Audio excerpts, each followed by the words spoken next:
गुलाबरावांच्या कार्यकर्तृत्वात प्रमिला देवींची मोलाची साथ, मान्यवरांकडून श्रद्धांजली. पृथ्वीराज पाटील यांचे सांत्वन.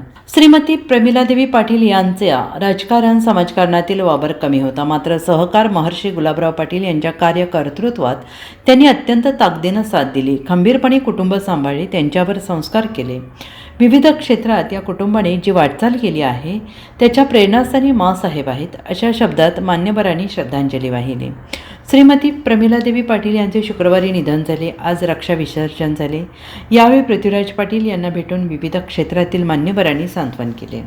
शोकसंदेश देताना आमदार जयंत पाटील यांनी म्हटलं आहे की प्रमिला देवी यांच्या निधनाने बेनाडीकर पाटील घराण्यातील ज्येष्ठ आणि मुलाबाळांना चांगले संस्कार देणारी एक सुसंस्कृत यशस्वी महिला काळाच्या पडद्याआड गेली. सहकार तपस्वी गुलाबराव पाटील यांच्या सार्वजनिक क्षेत्रातील कार्याला त्यांनी खंबीर साथ दिली.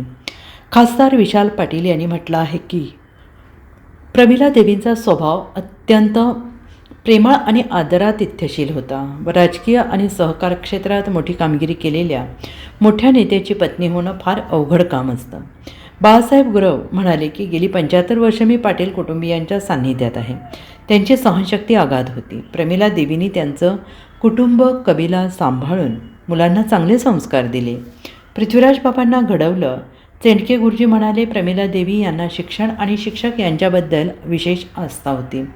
साजीराव जाधव यांनी म्हटलं आहे की प्रमिला देवी या गुलाबराव पाटील यांच्यासारख्या सहकार चळवळ मजबूतीकरणाला साथ दिली. बाळकृष्ण यादव, देवराज पाटील, पालीकर, प्रसाद साळुंके, चोरेकर, विलासराव बोराडे, जाखापूर, महावीर चौगुले, प्रभाकर पाटील, भाऊसाहेब शिंदे, मळणगावकर, अविनाश शिंदे, प्राध्यापक सुभाष सावंत, भाजपाचे श्रीकांत शिंदे, प्राध्यापक एन.डी. बिरनाळे आदींनी शब्दसुमनांजली वाहिली.